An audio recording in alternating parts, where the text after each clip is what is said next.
I heard this hypothetical the other day,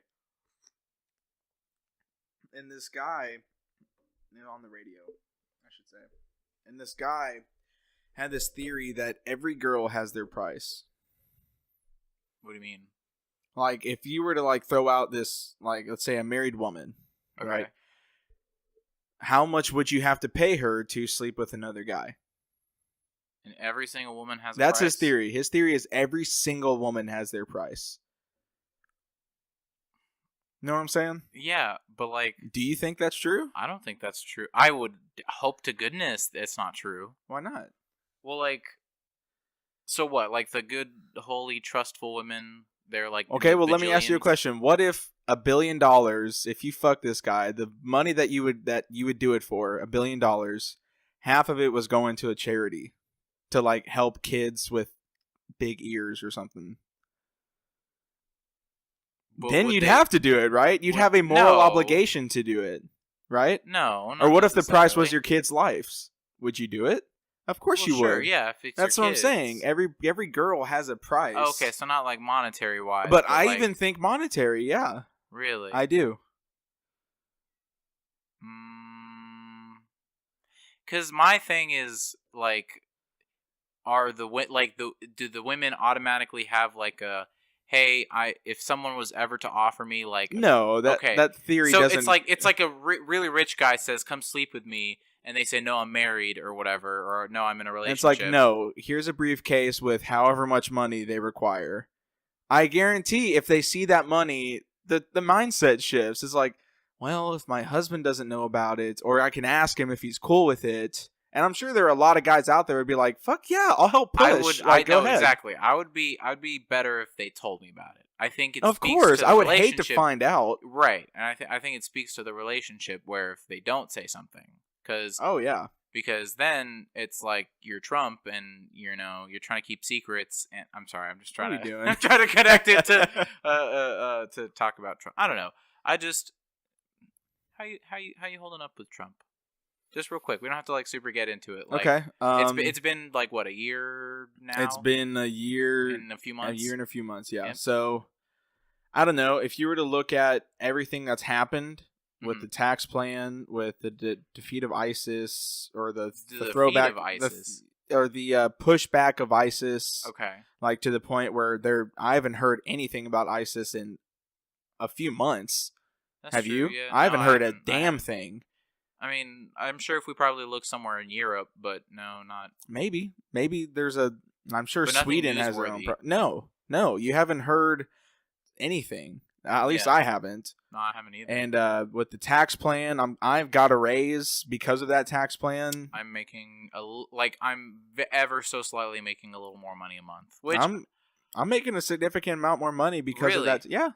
Okay. And it's allowing me to... But so if I were to take a step back and completely disregard who was in office, and I saw the tax plan, the ISIS pushback, I would say, wow, all right, doing pretty good. All right. But then if you throw in Trump and every week or every day he says something stupid, and trolls half of the country because he knows it pisses him off, and says dumb shit about trade wars when he doesn't know what the fuck he's talking about, right? Then, yeah, it makes us look bad. But if you were to take a step back and forget about who he is and look at fiscally or policy-wise what he's done, it's not bad, at least from my standpoint. Yeah, I mean, he hasn't done anything like overtly libertarian, right? Has he? No. Well, I don't. He hasn't done anything that could potentially piss off Democrats more than he could.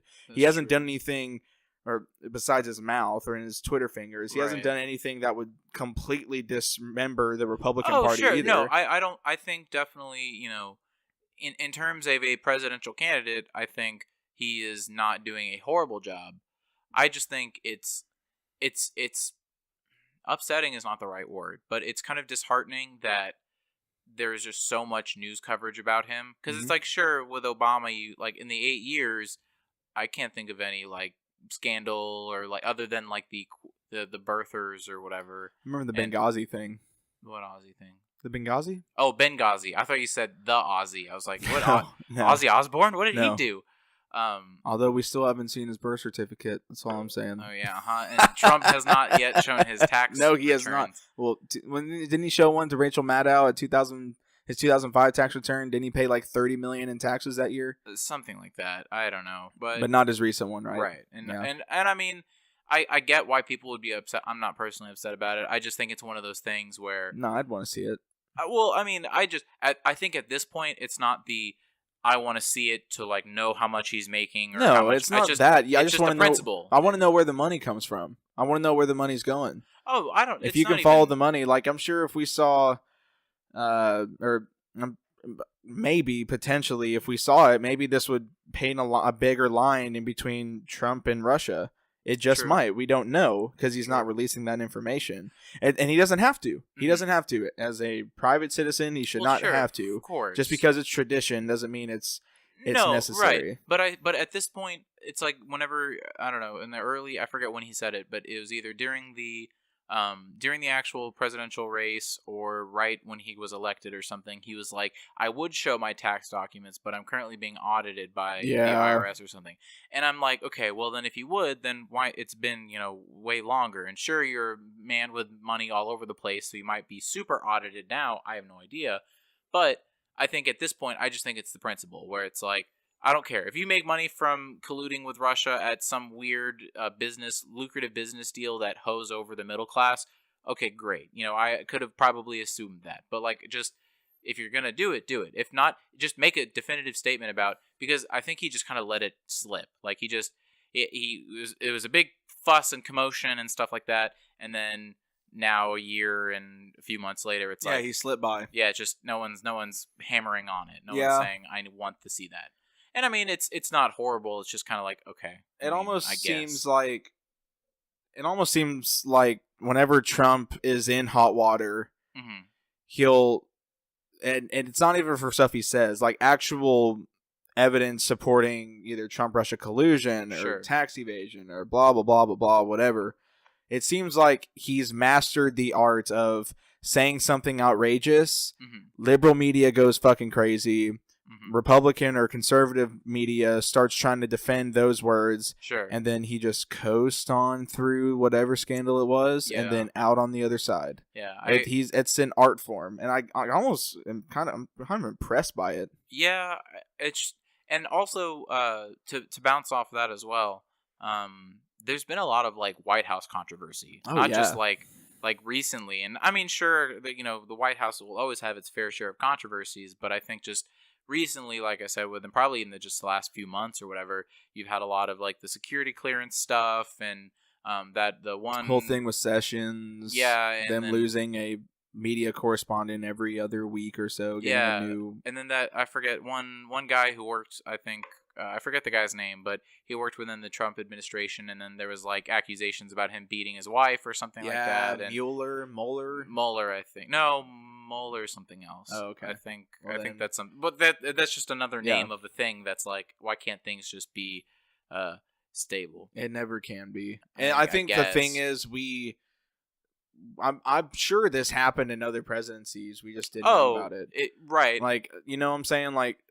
The people that Trump fires, or the people that Obama may have asked to step down, or Bush asked to step down, weren't so hard and ready to go and try to make this guy look like a shithole. Well, but I think with Trump, you see anybody that he fires is willing to he's a fucking blah blah blah. He's whatever. He's doing this. He's doing this. He's doing this. And I mean, I know we've kind of always hit on this, and it's probably just the culture. It's the we're so attention craved of what's the latest scoop, what's the most recent dish on this important person. So back in the early 2000s, in the beginning of the Obama administration, I think. You mean Bush? No, well Obama. Okay, I guess 2008 for the Obama administration. I'm just that pre-2010 when movies were good. I think there was more focus and a different more other priorities. And so now it's like, okay, yeah, the economic collapse, Hurricane Katrina was still trying to recover. Right. You had us trying to get out of Afghanistan and Right. Iraq. And there were so many other things, and now and I forget if we've specifically talked about this, but I've told you about my theory of why we now have like this whole, and I'll be very careful with my words, and I'm not trying to be offensive or anything, but this whole push for equality everywhere, where it's not just race and sexual orientation, but it's like gender preferences. And like I told you my theory of why it's so is it because now. Everything is so great that we need something to... I won't say it's great, but I think we've gotten to a point where things are relatively normal, and we need to find something else to fight for. Exactly. Where we finally, okay, what are we going to do for women's rights? Okay, there's still a quote-unquote pay gap. Which we should have a podcast over that. Oh, just one day. The idea of a pay gap? Or oh, no, the reality of it and why, what reasons, and if it even exists based on sex. Well, if we do, then I'd have to, there's a chart that has a bunch of information and facts and stuff like that, and I'm just going to quickly run through the highlights we'll that I remember off. And that's you want to do that later? Yeah, that's fine. But just real quick, one thing is the reason why there's a quote-unquote pay gap of sorts is because generally women will seek degrees that are generally less higher paying. You see, because like, and even I can attest to this in high school. We had maybe 2-3 women in my engineering class, and it was all predominant. I mean, it's all predominantly. I mean, the other it's predominantly men. 97% were all men. So when you have a one gender saying I want to do engineering and mathematicians and whatever. Yeah, you'd see the same thing, but in reverse if you go into like nursing or you go into the medical field. Right. And women are dominating that field right now. That is true. But you also, and again, I don't have the specific numbers, but it's like you have a large majority of women who do like social studies and like women's studies, and I like psychology. I can't really bash psychology because do you think it's pseudo? No. Like, my dad and my stepmom, I think my stepmom has a psychology degree. I can't remember. Oh, cool. Now it's embarrassing because I don't know what the specific is. But, so I think psychology and kind of the, are they social sciences? I don't think they're social sciences. No, that's actual sociology. Right. Okay, right. So I think that's a different case. But, like, I was going to say. Or education, I guess. I guess, and that's just a problem with, I think, America, and that's again another entire different conversation about how teachers should get paid. But I think I had like 2 teachers that had women's studies, the degrees in women's studies. One was a she was a U.S. history teacher. Had minored in women's studies, or no, that was her major. That was her major was women's studies, and then she got a teaching certificate. Not mine. She was a history teacher. Huh.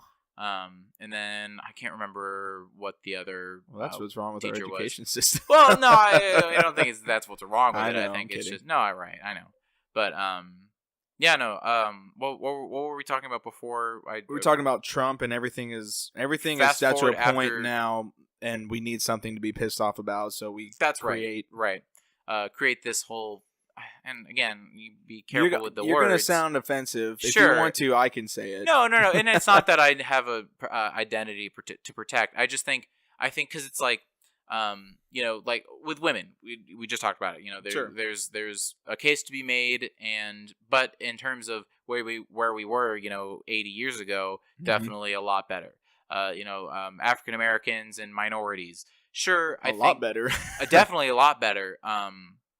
And okay, so real quick, I want to touch on this because it's kind of it. I think it irritates me, but for the wrong reasons, and I don't know. I don't know if I should be irritated because it's just this is my natural. Hello, cat. It's just my natural reaction to it. So there's a Facebook video I saw, and it was a guy quoting some statistics and making a point about how companies should be forced to hire different races. So make sure that they have diversify exactly their because and part of his argument I agreed with. And which part? where if you have a diverse group of candidates that aren't just all white, you kind of see this. Oh, cat, please don't. Nope, that's my camera. Harper. Hey, cat. Yeah. Oh, she's like, what did I do? Yeah, that's what I thought.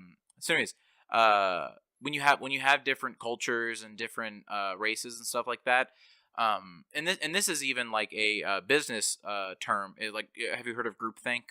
I have. Yeah. So definitely, if you have a bunch of middle-aged white guys, traditionally either dating or in a already marriage or family, you kind of have the same ideas. Not exactly. You're not. Oh, that's not a definitive statement you can make. Right. But it's the attitude and the mindset, and so where you're thinking. And I can say it at my work as well, where, and I guess it might just be because we're in the IT field and we're providing a business and we're doing support and stuff like that. So we're all doing the same job, so we're going to think the same way. But Sure. The guy was saying, if you have African Americans and you have Asians and you have people of Hispanic culture, you'll have different ideas and you'll be able to, bounce off more. Isn't that based off the idea that just because somebody looks a certain way, they think a different way? Like I kind of resent that identity. Well, identity thing. Like, shouldn't you judge shouldn't ideas shouldn't you be more focused on a diversity of thought? Well, right. And the point he was making, which again I say I partially agree with, is because you have people of different race, you're going to have a different culture and a different idea sometimes, that way. Because I think it was safe to assume that the way I grew up is definitely going to be different from one who has first generation parents with a kid growing up in that household. Maybe. Because it's same thing, and it baffles me. Well, okay, it doesn't baffle me. But like I've recently started rewatching some BBC shows and stuff like that, and just even the words that they use in conversation, the slang and the I forget the term, but essentially jargon, dialect, diction. I think it's dialect is the word that I'm looking for. Okay. It's different. And so, obviously you're going to you'll have some of the same cultural bases, but it's still, because you have, that's just something different. So I'm sure if we had a British guy on the podcast, we might be talking about different things, or we might have a different opinion on whatever. I'd just be asking him why they think vinegar tastes so good. Wait, do they put vinegar on stuff? Oh, dude. Like, is that just tradition? Really? British food is just... Is that vinegar to our butter? It's carb. Dude, it's like vinegar to our ketchup. Oh, really? Yeah. Wow. Oh, I didn't know that. That's okay. That's a different. I don't even want to think about that. That seems weird. That's just what I heard. Right, and I'm sure it's probably 60%. I'm trying to cultural appropriate. I think that's one other thing. Real quick, we'll touch on that. But Sure. To finish the thought about the video, I also then, after listening to his facts, and he brought statistics, and he wasn't just like, this is what I feel. Like, he actually showed, like, for example, did he show that companies with a diverse workforce tend to grow and are better at turning a profit? I think they isn't that what a company ultimately wants to do? Right, exactly. Because the only color that a company should see is green. Right. So I can't remember in terms of revenue versus expenses versus profit what they were saying specifically. I think it was more of like employee satisfaction with working at the job and kind of morale and stuff like that. I think those were more it's not like hard money facts, but no. So, and then the other part of me, because again, I'm trying to be open. I'm trying to say, okay, yes, that you're making some points. You're how your argument is based off of. We can have a different conversation there. But then the other half of me is like, I mean, just hire the right guy for the job. Mm-hmm. Like, doesn't matter if you're white, black, or whatever. That's what it boils down to. Exactly. And so, and I was looking at the comments, and like, you see a bunch of comments where like, yes, praise this video. This is so, I've been thinking so this, brave. Yeah, whatever, right? And then the other half is like, just hire the right guy. If you have and I can't prove it or whatever, but I'm sure if I do a little bit of digging, if you have a company that's, because of a government regulation that you have to, meet a certain criteria, a certain quota of minorities or whatever. Accept, yeah. They won't pick the super awesome white guy because they'll pick the less awesome minority. Well, we see that guy. with colleges. Like we see that even starting in colleges. So what? Yeah. Like, isn't it that if you're white, don't you have to score 80 to 100 points higher? Something like that, yeah. And if you're Asian, it's even worse because you have to score 200 points. Right. And higher. then if you're a minority, then there's a lower you get bar. A leg up, right. Right. So which I don't know. I see that as gaining an opportunity for education. Mm-hmm. However, I think if you're gonna use student loans for that, I think that should be addressed.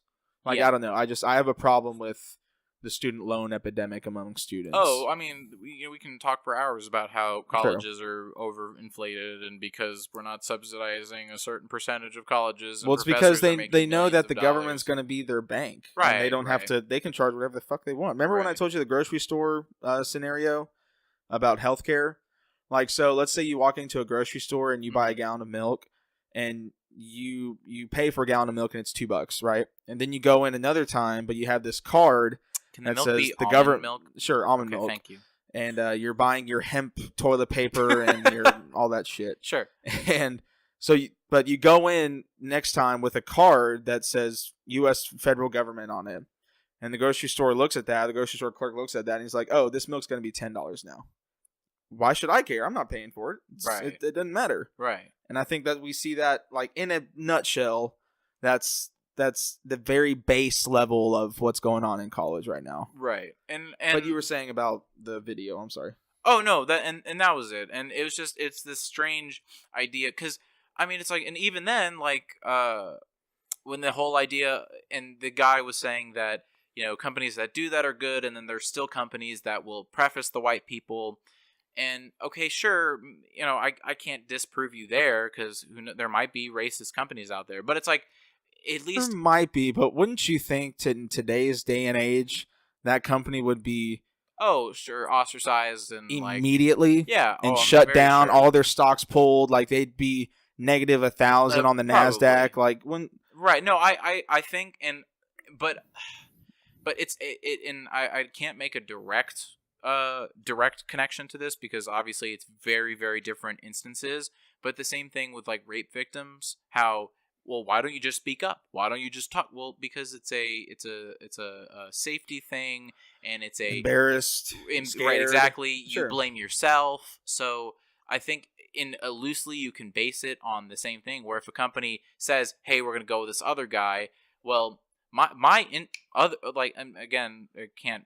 I'm white, so just it is what it is. But my instant reaction is whenever a company doesn't call me back or doesn't follow up with a whatever. Something I did something wrong, obviously. Right.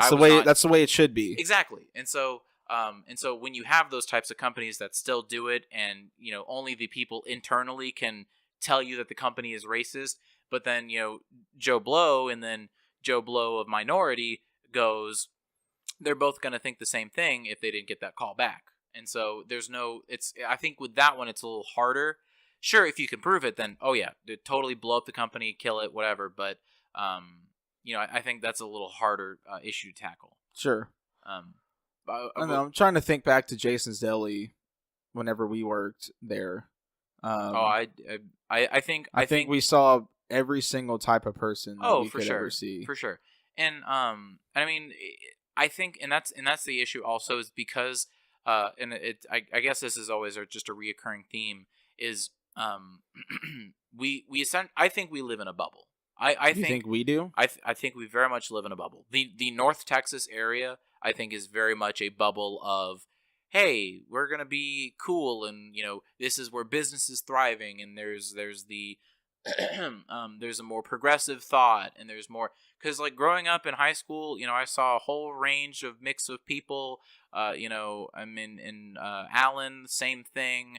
It was very forward thinking. Hey, even my high school was like, and again, this isn't a very direct correlation, but we were like, at least to my knowledge, one of the ones to like adopt the bring your own device. so you can have phones in school. Mm-hmm. Because, like, you know, you're in whatever, traditionally high school is never allowed to have electronics put Right. in your pocket, whatever. But, you know, we were at least I feel like we're early adopters to have that. So it's just this forward-thinking mindset and this, you know, I never saw anyone, like, if someone was getting bullied, you know, it's not just because of their race or whatever. It's just because that guy's an asshole. Like, Right. that, I don't think, okay, in my perception of growing up, I don't think I ever saw color, like, being brought up as a specific I wasn't thing. until middle school or high school where it became part of your identity almost. Like, you, instead of identifying as a football player or a basketball player, it was you started to see the cliques form, right? Right. And it's basic, you know, primitive man at work in middle school and high school. It's brilliant to watch. Sure, But you saw the cliques form, and you saw the who's who and the groups that stayed together based on certain qualifications, whether it be race, culture, sport, where you live. You see, and it's like, even then, I think it's the. I mean, you mentioned race. I didn't. At least in Frisco, which, you know, I would like to say is kind of the median of thought in North Texas. I mean, hell, get closer to the border and get, like, south. Like, I don't know Where my dad grew up. Like, yeah, I don't 10 know. miles from the border. I can't, because I never visited there, and I don't know who's what. But yeah, my dad was the one of 3 white kids in his graduating class. Really? Mm-hmm. Oh, cool. And so I think that's where I think we'll have an issue, just because, you know, it's not like no one was getting called out because of their race. Or, okay, I don't know about you, but I'm assuming no one got called out because of their race and was like. If they ever did, it was always a joke. Okay. Like, that's right. like we had this Indian kid on our baseball team that was a total badass. Mm-hmm. And we always joked about it, like, I can't believe, like, shouldn't you be playing cricket or something? Like, right. just jokes like that. Right. And that was it. Mm-hmm. But there was never true hate. No, exactly. No, not that I've ever experienced. And I've asked, but I asked my friend Kendall, who goes to Georgetown. He's a football player over there, and he happens to be black. And I remember asking him one time, like, have any of the coaches ever said anything? Any of the players? Mm-hmm. But this may be different because Kendall is 6'3", 280 pounds, solid muscle, just a monster. Sure. And I don't think anybody would ever want to say anything dumb to him. But sure. I remember my cousin maybe slipped a little bit, because my cousin went down this road and he got mixed up with the wrong people. Right. And it was the country blumpkins, the people that you know are going to be doing meth somewhere at a trailer park in another 20 years. My cousin kind of got mixed up with those guys, and Kendall was showing. This is right when Eminem's Recovery came out freshman year. Okay. And Hudson walked in, heard it, and he let it slip. He let the white trash side of my family slip. Oh, really? And he said, "Turn those COON tunes off." Wow. And Kendall immediately stood up and said, Don't say that ever again. It's not funny. I don't think it's funny. You can say that to whoever you want, just don't say it to me. His racism showed. Yeah, and Hudson clicked back, because that wasn't him. Right. He clicked back and he was like, "Oh shit, I'm sorry. Yeah, you're right. That was dumb. I'm sorry." That's the only thing that I've at school, at least. That's the only thing I've ever seen. Okay. But after school, like, in terms of the bubble thing, I think there are plenty of opportunities to step out of that bubble. And, sure. And I'm going to just tell a quick story. It's not quick, but it's a story about my first ride-along with the Dallas Police Department. Mm-hmm. My mom knew a woman named Jan Villanueva through the apartment industry. And I wanted to be a police officer. Or a state trooper, detective. That was one of my goals going out of high school. And so I got the opportunity to do a ride-along with a Dallas police officer. Her husband, Mike Villanueva, I got to do a ride-along with him, and our beat was from 3 to 11. And I got there at 2:30, and our captain, we reported in. I got dressed up. They gave me all the stuff that I needed. Go ahead. Real quick, I just because I know you've told me a couple of ride-along stories. Okay. This is the child one. Okay, go ahead. Yeah. And so the sergeant lets us know in our pre-shift meeting, be on the lookout for this 11 or 12-year-old girl named Veronica Gutierrez. Her mom has filed the 5th missing child report. She's out there on the street somewhere. Just if you see her, take a look at her or try to find her. Right. And so we're like, great, whatever. We go to lunch. We didn't go to lunch. We went to 7-Eleven, got a drink, and we started our shift. And at around 5:30, 5:45, we were driving down the street, and Mike's partner at the time saw her. We put on the lights. We pulled her over, and we had a female officer come in to search her because male officers cannot search female witnesses or victims. And the female officer found 2 blunts, a razor blade in her shoe, a 7-Eleven receipt with like 5 guys' names and their phone numbers written on it. So that was great for evidence. And then we also found marks and drag marks? Track marks on her wrist. And then we also saw scarring around her inner thighs. So we took her downtown. And it was the typical, we sit behind the one-way glass, and she's flipping off the camera. And I'm like, God, she's 12 years old. This is insane. This is I've never seen this before. Right. And a CPS agent came and talked to her, and she started to confess openly with confidence that she ran away from home because her mom's boyfriend was being a dick. And that she, for the past 5 days, was prostituting herself for drugs and a place to stay. Wow. And she's 12 years old. Wow. 12 years old. And that's 20 minutes down 35. Really? In South Dallas. Okay. That blew my mind. Yeah. And I remember actually my jaw dropping. Like literally just going, what? Right. And Mike looked at me and he was like, yeah, man. Get a taste of what 20 minutes down 35 is like, because this was Harry Hines Boulevard, which they called Little Mexico. That was their beat. Okay. Was Little Mexico is what they called it. And as a suburban white kid that would occasionally Sure. get in a fight or whatever, and right. Go down on the summers to grandparents' houses and work on farms or whatever, this was nothing that I had ever seen before. Yeah. Completely changed my perspective on everything. And I realized that I was living in a bubble. And the more I started to work and get, work more hours at the restaurant that I was working at or at my job, whatever job I was working at, I kind of kept that in the back of my mind. Like, I don't know what anybody else is going through right now. And it just changed my whole perspective on it, on the way in which I treat people, the bubble that I live in, that right. I need to constantly try to challenge myself and get out of that bubble. Because I don't know. So then let me ask you, do you think then, is it because suburbia equals bubble, or is it just, because I don't know, I haven't visited other states and stuff like that as frequently, but like, because I feel like every single state that has a city, you're going to have the city, south of the city, and then like the inner city. And so yeah, and you have the surrounding suburbs, right? Exactly. You keep going out. Yeah. So then I guess then maybe should I rephrase it then saying kind of northern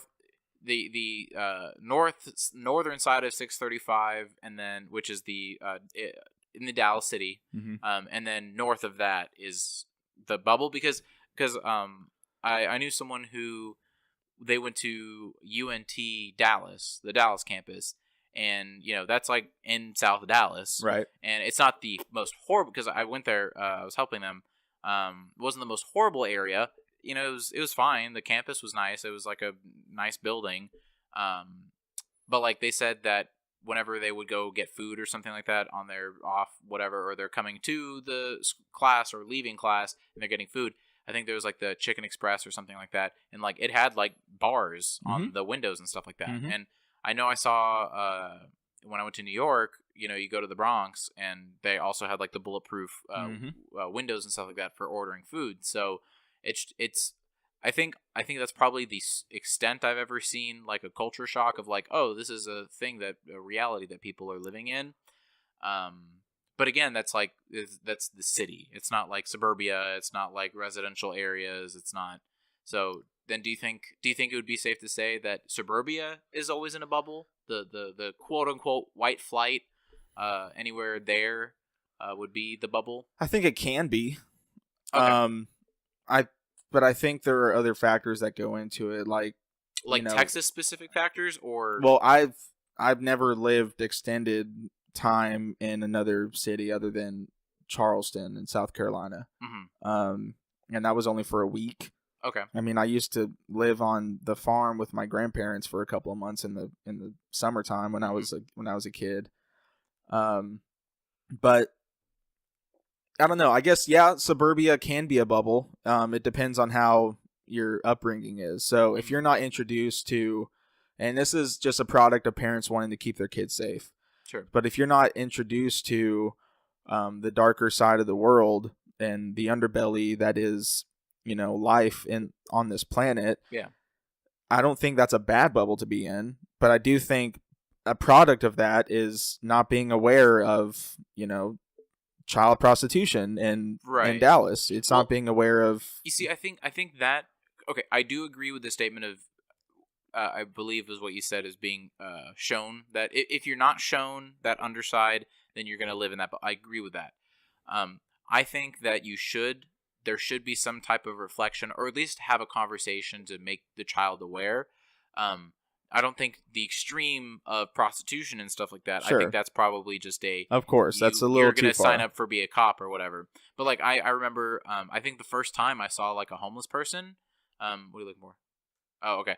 The first time I saw a homeless person was we went to Indianapolis for a convention, and it was just right near the Capitol, and there was just random people walking on the street, and I was like, why are they? And it's like, they're homeless people. I think I was in middle school or something like that, and you'd never see homeless people in suburbia. So yeah, I think I need to thank my mom the most for what I'm about to say, but she's always been very active in her church, and so is my dad, and I kind of strayed away from it. But the morals and the lessons that I grew up with extended to me from my mom. So I remember we went to DC for 5-6 days when I was in the 3rd grade. Lots of homeless people there. Oh yeah. And mom and dad gave me and my sister $20 each, and we could spend it on cups or t-shirts or whatever.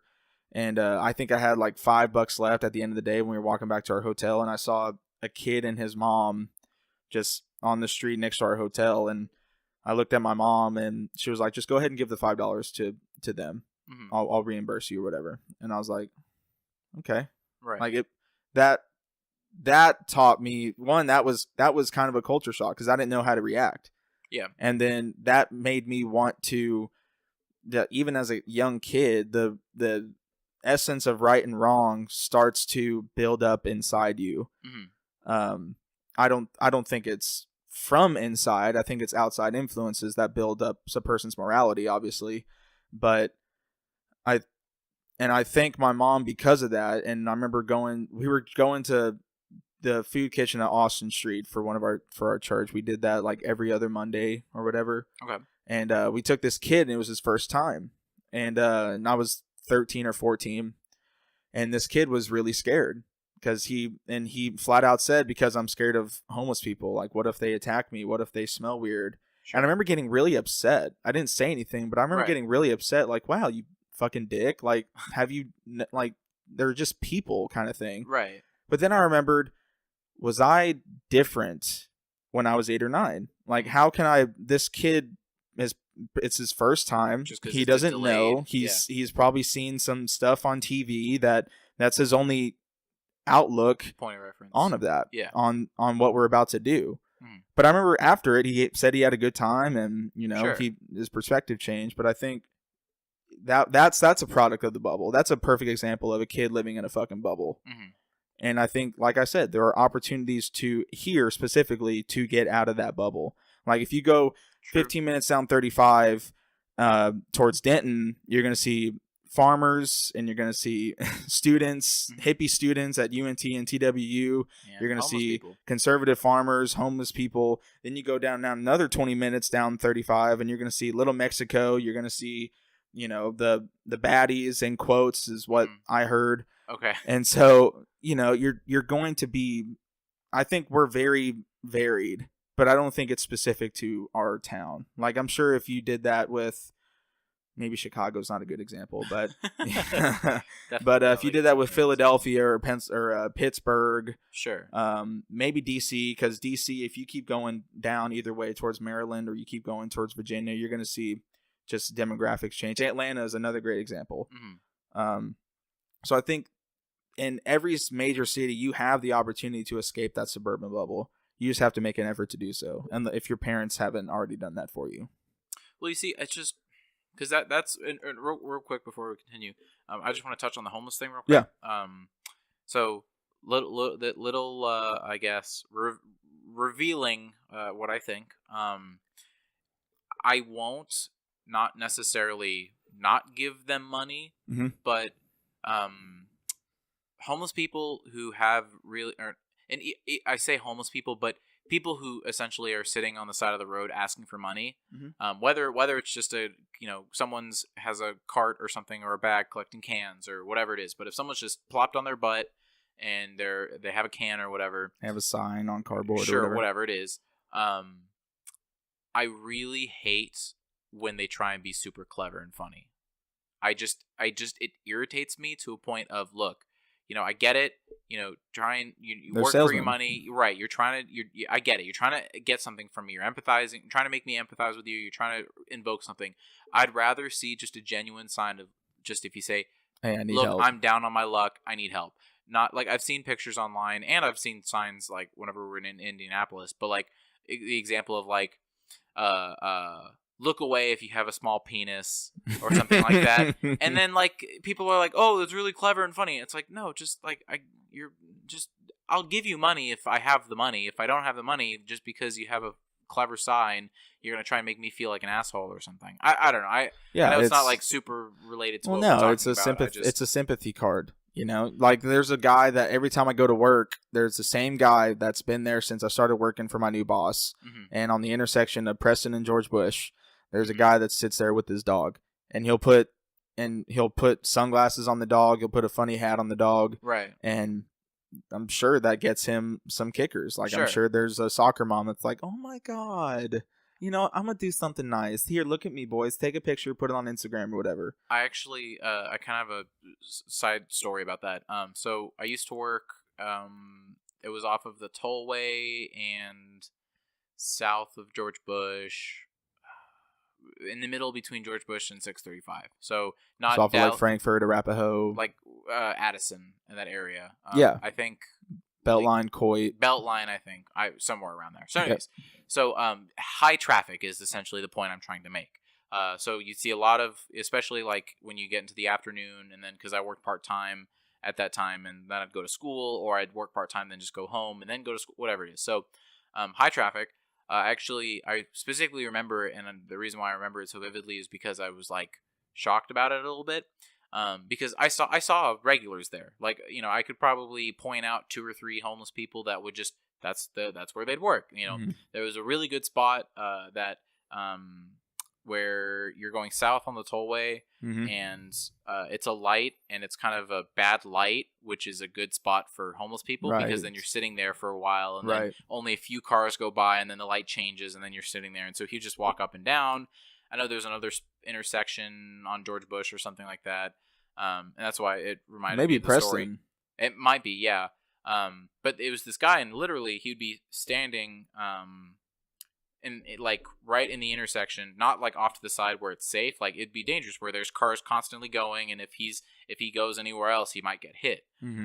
So I just remember one day I was leaving from work, and then I had change in my glove compartment or whatever, and I saw him asking for money, and I was just like, okay, just I have it, you're asking for it. But the point of the story of what I'm trying to make, I'm not just trying to say humble brag here. Oh, wow. Yeah, right. I'm such a good person for giving a guy like 67 cents. Yeah, totally. No, but it was like some I guess older woman in like an SUV, because I was holding up traffic. Because she started honking at you. She gave me a look, like a stinky look, because since it was the high traffic area, high traffic, but it was on Preston, and so I was like debating. I was like, okay, he's kind of like, I would like to give it to you, but you're kind of in an area and you'd have to like run up to my car. And then like, what if the light turns green? What'll happen? And so I was like contemplating about it. And so I was like, okay, F it, whatever, let's do it. And so the light turns green. And so I'm like, I guess it was like red light. I'm like, hey, come over here. He comes over. The light turns green. Obviously, I'm holding up traffic or whatever. And then like the van behind me or whatever just like swerves. And then I look, and then she's giving you the stink eye, the stinky look. And so I was just like, sorry. Whatever. I just So it's that like I'll do that for that guy. And he didn't have a sign or anything. He just like had a baseball cap and he was just doing that. Sure. I'm okay with doing that. I don't like the whole. I'm a aspiring blah blah blah, want to be the president, but I need some money for my campaign. Like right. I think that's a little silly and just I don't know. I'm not a horrible person, people. I'm sorry. Well, no. Have you seen those videos on YouTube of these veterans going up to like guys on the street panhandling or whatever, and they'll ask, and they have like veteran need money or whatever, and they're like, hey, what troop did you serve in, or where did you serve, or when did you serve? And they'll start asking all these deep questions trying to see if this guy's really a veteran, and half the time it's stolen valor. Really? Mm-hmm. Wow. And so because I know there are like just some people that just will sit and panhandle for whatever, and they're not necessarily homeless. Like there was a guy that whenever I went to Baltimore with my buddy to go see the Baltimore Orioles game, we were walking out about to get a sandwich waiting on the game, and he came up to me and he was like, hey man, yo, I'm a veteran and I really need some money for food or whatever. And I was like, oh yeah, sure, where'd you serve? And he said China. And I said, what, really? Huh. All right, man, well, just come inside and I'll buy you a sandwich, like don't worry about it. Yeah. And my buddy, who I won't mention on the podcast, but he was like, now Blake, you like history, did the U.S. ever fight China in China? And I'm like, not to my there wasn't maybe in the early 1800s if I forgot something. Right. But yeah, and that was, it is what it is. Mm-hmm. But I also understand that people are humans and, you make mistakes. Right. But if you're hungry, just let me know. Like I'll go and buy you a sandwich. I don't mind. I actually but if you're asking for money, it's a little bit different. But if you're hungry, I'll give you some food. Sure. That's not a problem. What's $5 for a sandwich? Come on, dude. Right, exactly. There was one I remember, again, I bring up in both New York and Indianapolis. I guess we're just both going off stories of we're either homeless. Good people or we're fucking dicks. Just a big you decide. No, one last thing, and then I want to actually get to cultural appropriation. Sure. I really like it when they buy a pack of water bottles and sell it for you for $1. I did that in D.C. Dude, oh, really? It was, because we went to go see a Nationals game and an Orioles game. Uh-huh. We were walking around just the rock around DC looking at museums, monuments, sure. And for sure they came in so clutch with that water though. Oh yeah. Like there was a guy on every corner with like 10 stacks of water bottles and he was selling them for $1 or $1.50 or whatever. Yeah. I was like, fucking come on. Yeah, because I mean, with it. If you really think about it, so you buy a can of like a 12-pack of sodas or something like that. Same thing, sell for $2 or whatever. Yeah. See, that's what I like because entrepreneurship, the American way. Yeah, right. So, like, I mean, I think one guy was like selling snacks, so like bags of chips or whatever, graham crackers or whatever it is. So, come on with that's it. good. I will definitely buy from you. Hell yeah, I'll buy 3. I'm so thirsty. I'll take everything. Give me all you got. I'll buy you out. Hell yeah. So, but yeah. Anyways, cultural appropriation. Cultural appropriation. Is it ridiculous or no? I think it's ridiculous. Okay. I think it's really stupid. Okay. Yes, it is a thing. Yes, it is a. Well, let's define it first. Culture. What I have interpreted over the years of people yelling, "Stop doing cultural appropriation," and then trying to look it up my own is, you have some type of a unique characteristic about a race or a culture or a religion, right. And then you not being associated with that race, religion, or culture, you start doing it as your own. Like me wanting to cook tacos one night. Sure. Cultural. I think that's an extreme example. That's extreme. Well, no, I'm sorry, I say extreme. Like a very loose term of cultural appropriation. Oh, okay. I think more. Fine. What if I braided my hair and I had long enough hair to make it cornrows? If you got cornrows, that someone would say is cultural appropriation. Right. I wouldn't say that's cultural appropriation. This is from Wikipedia. Go for it. What is it? Cultural appropriation, often framed as cultural misappropriation, is a concept in sociology dealing with the adoption of the elements of a minority culture by members of the dominant culture. Oh, I didn't know about so the it's minority. not just a black dude that wants to eat with chopsticks one night. It's specifically white people wanting to. Well, the majority, whatever that is. Sure. So because then it's like cultural appropriation would be if you go to China or something like that. So it is distinguished from an equal cultural exchange due to the presence of a colonial element or an imbalance of power. So it's a power struggle. So it's because we're white and we have the power. We have the dominant power in the United States. Power. Do you think we can swap the word out with advantage, or do you think it's strictly like you can call it privilege? I guess, yeah. But again, that's reference our last podcast where we talked about white privilege. No. So okay. So I think it is a bogus idea because yes, there is imbalances of power. Sure. Yes, people will have advantages over other people. Sure. That's the way it's going to be, and it's the way it always will be. How will it be forever? But I don't think we should yell at a celebrity, or I don't think we should get totally upset that a white guy has an afro. How he gets an afro, I don't know, perm, whatever. If he wants Napoleon to do it, Dynamite perm, sure, exactly. Do whatever the fuck you want. Exactly. That's really what it comes down to. Is people getting butthurt. Do whatever you want to do, and don't let other people dictate your happiness. That's how I see it. It boils down to leave everybody alone. Let them do what they want to do as long as they're not hurting you physically. Exactly. And I like that. I like that you connected it to the relationship between the two people, because I think that's a great just to how much we can emphasize and how much we can change our own mindset, where if it's not hurting you physically, if it's not walk away, any kind of pain, do something, or something like that, else. Exactly. Find a hobby, for God's sakes. Right. Like, go home and learn an instrument. Go home and play video games if it's that upsetting to you. Right. Don't have to ruin this guy's life by whoever's life by putting it on social media, trying to virtue signal of how culturally relevant and virtuous you are. No one cares that much, and I think people shouldn't care that much. Like, do you remember Jeremy? Do you know who Jeremy Lin is? He was a basketball player that played for the Nets. Okay. He was a Chinese dude. Okay. And one game he had cornrows. Really? Yeah, he had cornrows. And this older basketball legend, I forgot what his name was, but he like called him out on it and said, that's not right. That's not yours. Like, why are you doing that? And Jeremy Lin was very classy. He was like, man, I've had posters of you on my wall since I was like 4 years old. Like, you're a huge inspiration. But I also don't get mad at the fact that you have Mandarin symbols on your arm that you tattooed on there. Oh. And I'm actually happy that you decided to do that. I think it's a really great message. So thank you for doing that. And I can't wait to see you at the next game or whatever. Sure. Wow. And I think if everyone just looked at life through that lens of, yeah, do whatever you want. Like, unless you're trying to be overtly offensive, I think. Like, I think it comes to a point where, like, how can you be just? Let me put it to you this. Well, yeah. So let's say you we were doing a video, and you wrote in the script or whatever. There's a black guy and a white guy walk into a bar. Okay. And I was in blackface. I don't think that's cool. Like, I think that's taking it a little too far. That's not cultural appropriation. That comes to the point of you trying to overtly be offensive. Okay, but then, quick question. Sure. Robert Downey Jr. did blackface. Oh, yeah, that was ballsy. But I think he had that leg in Hollywood. That he could do it? Yeah. It was ballsy. Like, he got and this is, I guess this is just shining a light on that. Mm-hmm. He got nominated for Best Supporting Actor for that movie. Really? In 2008 Oscars.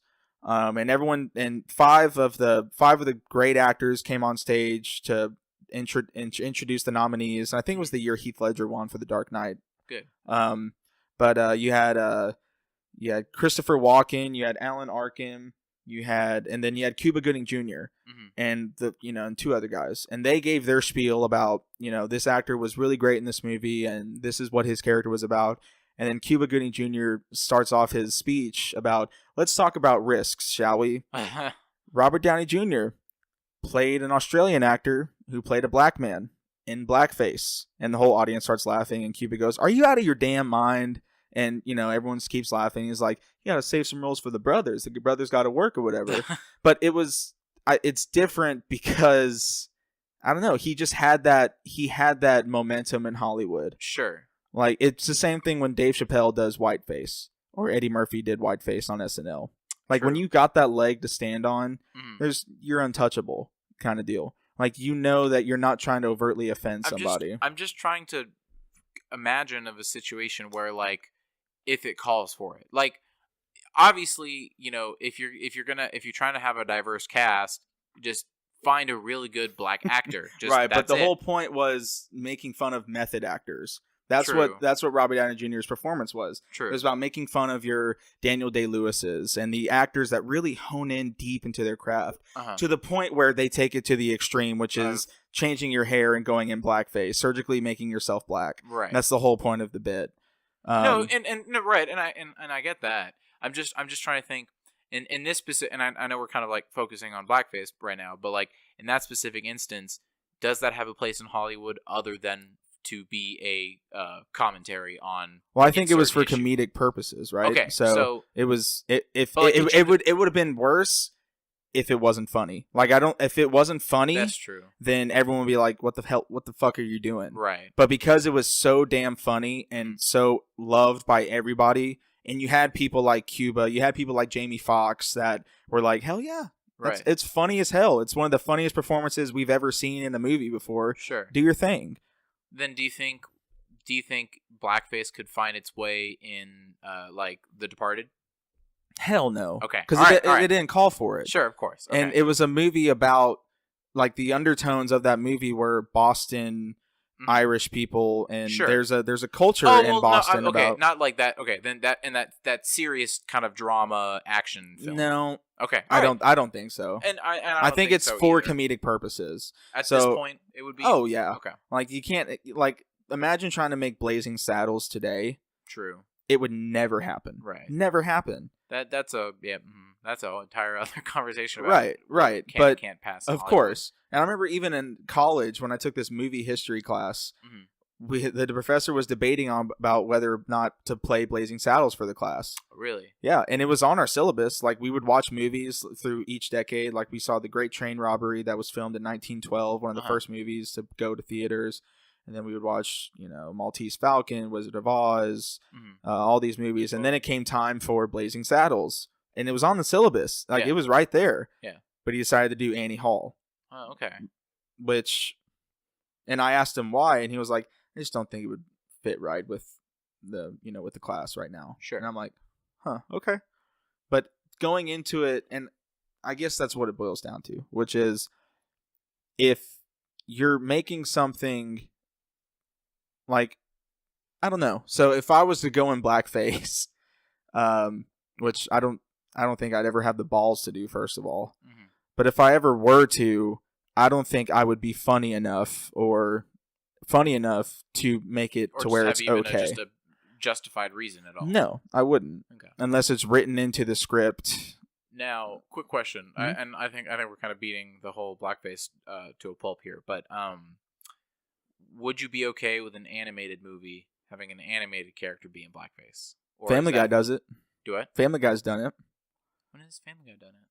When it was the Halloween episode and Chris walks downstairs looking like Bill Cosby and he's in blackface, and Lois the whole time is going, Chris, you can't do that. What are you doing? And Chris just goes, and he just walks back upstairs. It was very quick. Sure. But it was a reference to blackface. Yeah, no, sure. Okay. Yeah. But perfect. We were in elementary school and we had to do a biography. It was 5th grade. And one of the girls wanted to dress up like Frederick Douglass. No, it wasn't Frederick Douglass. It was the black man that was shot at the Boston Massacre in 1774, 1775, whenever it was. And so she dressed up like Atticus, whatever his name is. Okay. And she had on blackface. Really? And she was a 5th grade girl, and she had on blackface. But I think there's a level of innocence there that you can kind of just say, okay, sure, don't do this in public, but in a educational system, it might be okay. Maybe. I don't know. Or like whenever Hillary Duff dresses up like a Native American or whatever, or whoever, a girl, a teenage girl. I remember seeing a picture of her dressed up as a Native American chief with the headdress and the whole get up. But is that cultural appropriation? If you wear yeah, probably. It's going to be defined as cultural appropriation. Okay, it's whether or not we think it's right. Whether or not we think that cultural appropriation. Then? I think it's okay to just do a full blown Indian war chief to like wear it. Yeah, it'd be different if you painted your skin red and you True. did stuff that physically attributed to the general population of Native Americans. It'd be different if you did that. But if could I dress up like a rapper? That's cultural appropriation. Rap is a black thing. Could I do that? Are white rappers cultural appropriating? That you, I guess, could try and make an argument for it. It was Elvis when he started rock and roll. Was he cultural appropriating the blues? He was, yeah. And what about Jimmy? Or what about any blues artist that is a white guy? Stevie Ray Vaughan, is he cultural appropriating? True. And I think it depends on how good you are, and if you're funny or if you're incredibly talented. Like Stevie Ray Vaughan, I was watching this interview with. Go ahead. Well, no, I didn't mean to interrupt. I was just going to say, and we kind of need to wrap it up, but right. The idea is just, I think the intent behind it is just the. For sure. If you're just genuine in whatever you're doing, I think it's okay. That's my final Yeah, if you're some frat boy at OU or wherever college, sure. You're a frat boy and you dress up like. You're in blackface. You're trying to be overtly controversial, and right. which technically there's nothing legally wrong with that, right? Just morally, it's just it's offensive to, and that's where I remember Louis C.K. on his show. I remember you showing me a video of him saying, "You don't get to decide if you're being an asshole or not." Yep. That's for other people to decide. Yep. If everyone's calling you an asshole, you're an asshole. Right. You don't get to decide if I'm being an asshole today or not. I'm not being an asshole. It's like you that's not for you to decide. Yep. But I think it's gotten to and there's a limit to that, right? I think it's gotten to a point where it's the grounds of someone being offensive or an asshole varies from person to person. And so when you're trying to please everybody, you're going to please no one. Yeah. And that goes with anything. That goes with music. Like if every musician listened to what one comment was on the internet and pandered to that one person, then the rest of his audience is going to fucking hate him. Yeah. And so moral of the story, don't go in blackface unless you're trying to be really funny. Done. Boom. Over. This has been One More Podcast. I don't even think we did introductions. I don't think we did. I don't know. We just started talking about Trump. Yeah, we did talk about Trump. Anyways, welcome back to One More Podcast. All right, thanks for listening to One More Podcast. Obviously, this is Blake. If you couldn't tell, we didn't do introductions, so they don't know who you are. They don't. So not until now. You're an hour and 4 minutes into it, you will know that this is actually Blake, and I'm Yuval. Hello, everybody. And that is it, and this will be it. And hope you learned something. And I am bumbling my intro or outro. Whatever. Jesus Christ. Goodbye.